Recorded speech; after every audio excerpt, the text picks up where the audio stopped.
Price God. ஆண்டவராக இயேசு கிறிஸ்துவின் நாமத்தில் என் அன்பின் வாழ்த்துக்கள். இந்த கால வேளையில என் ஆண்டவரும் இரட்சகரும் மீட்பருமாகிய இயேசு கிறிஸ்துவின் நாமத்துல உங்கள் யாவருக்கும் அவருடைய நன்மையும் தயவும் கிருபையும் இந்த புதிய நாளில கிடைப்பதாக. ஒன்றத்தையும் குறித்து யோசிக்காதீங்க. தேவன் பெரிய நன்மைகள் உங்கள் வாழ்க்கையில செய்வார். இந்த புதிய நாள் உங்களுக்கு ஜெயங்களை கொண்டு வரும் இயேசுவின் நாமத்தினால. ஆமென்.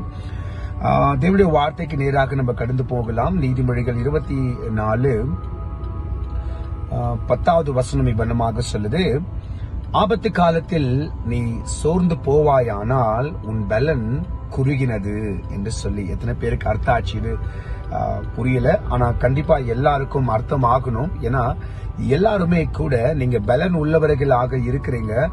எதை வேணாலும் சாதிக்கக்கூடிய தைரியமும் நம்பிக்கையும் உங்களிடத்துல இருக்கு.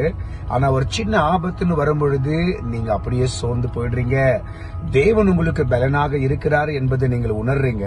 ஆனா ஒரு சின்ன ஆபத்து வரும்பொழுது நீங்க என்ன பண்றீங்க? சோர்ந்து போயிடுறீங்க. ஒரு சின்ன கஷ்டம் வரும்போது சோர்ந்து போயிடுறீங்க. ஆனா வேதாகமம் சொல்லுது, ஆபத்து காலத்துல நீ சோர்ந்து போவாயானால் உன் பலன் குறுகினது என்று சொல்லி. அப்ப அர்த்தம் என்ன?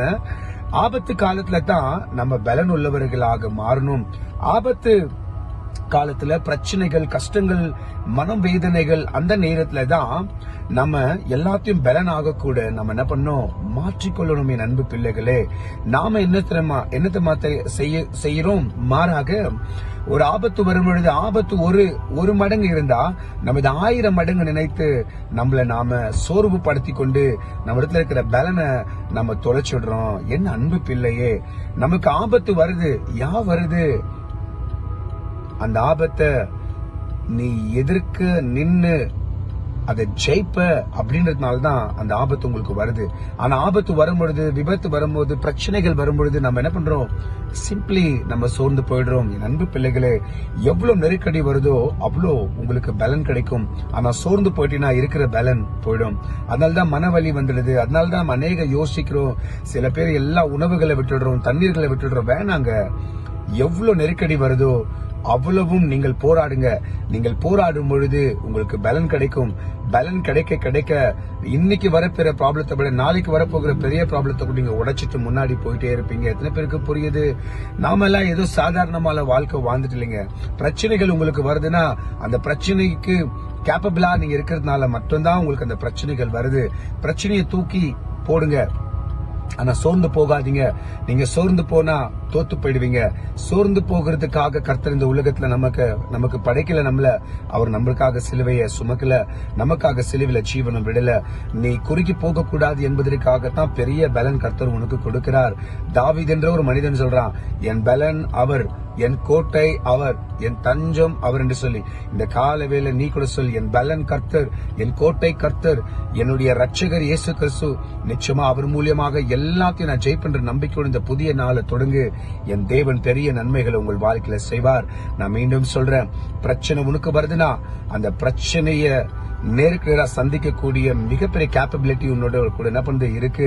நான் சொல்றேன், நேத்து கூட ஒரு போஸ்டர் பார்த்தோம். அநேக தடைகள் நமக்கு வருது தடங்கள் கிடையாது.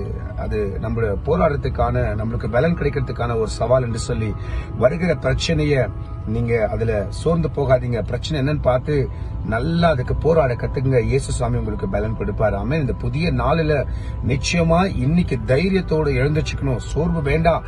தைரியமா எழுந்து, அது என்ன பிரச்சனைனா இருக்கட்டும், உன் முன்னாடி மலை மாதிரி இருக்கட்டும், அது கடனா இருக்கட்டும், வியாதியா இருக்கட்டும், இல்ல மனிதர்களா இருக்கட்டும், என்னன்னா இருக்கட்டும்ங்க, தூக்கி சைட்ல போடு. இல்ல பாவம் நான் ரொம்ப பண்ணி இருக்கிறேன் அப்படின்னு சோர்ந்து போறியா? சோர்ந்து போகாத. பாவிக்காக தான் கர்த்தர் இந்த உலகத்துக்கு வந்தார். நீதிமானவுடைய பாவிக்கு தான் மிகப்பெரிய வாழ்க்கையை கர்த்தர் கொடுத்தார். இந்த நேரத்துல சோர்ந்து போகிறத விட்டுட்டு, 12 நினைச்சு அழுகிறத விட்டுட்டு, முழங்கால் படிட்டு, தகப்பனே இனிமேல நான் செய்ய மாட்டேன், செஞ்ச தவறுகளை மன்னிங்கன்னு சொல்லுங்களேன். ஒரே ஒரு நேரத்துல அந்த சுவாமி உங்களுக்கு சுகத்தை கொடுத்து, மனசுக்கு நல்லா பலன் கொடுத்து, பாவத்தை மன்னிச்சு உங்களுக்கு புதிய வாழ்க்கை கர்த்தர் கொடுப்பார். இந்த புதிய நாளை நம்புங்க. மீண்டும் நம்ம ஜெபிக்கலாம். கண்களை மூடுங்க. பரலோக பிதாவே, என் அன்பு ரட்சகராக இயேசுவே மாஸ்டர், அநேக நேரங்களில் நாங்கள் சோர்ந்து போயிடுறோம். அநேக நேரங்களில் எங்கள் வாழ்க்கையில நாங்கள் பலனை தோற்று போகிறோம். அருமையான வார்த்தை கொடுத்ததுக்கு நன்றி. நாம மகிமைப்பட ஆசீர்வதிக்கப்பட்டும் இயேசுவின் மூலம் ஜெபிக்கிறோம் பிதாவே, ஆமென். என் ஆத்துமாவே கர்த்தரை ஸ்தோத்திரி, என் முழு உள்ளமே பரிசுத்த நாமத்தை ஸ்தோத்திரி. என் ஆத்துமாவே கர்த்தரை ஸ்தோத்திரி, கர்த்தர் செய்த சகல உபகாரங்களை வாழ்நாள் முழுவதும் மறவாமல் இருப்பாயாக, ஆமென். என் அன்பு பிள்ளைகளே, நான் முன்னாடி ஒரு 2-3 நாள் முன்னாடி சொன்ன சந்தோஷம் எங்க இல்ல உங்களுக்குள்ளதுன்னு, இப்ப இன்னொன்னு சொல்றேன் கேளுங்க. பலன் எங்கேயும் இல்ல, உங்க மனசுல தான் இருக்கு. சரிங்களா? மீண்டும் நாளைக்கு சந்திக்கலாம். அது வரைக்கும் என் அன்பு ரட்சகர் உங்களோட கூட இருப்பாராக.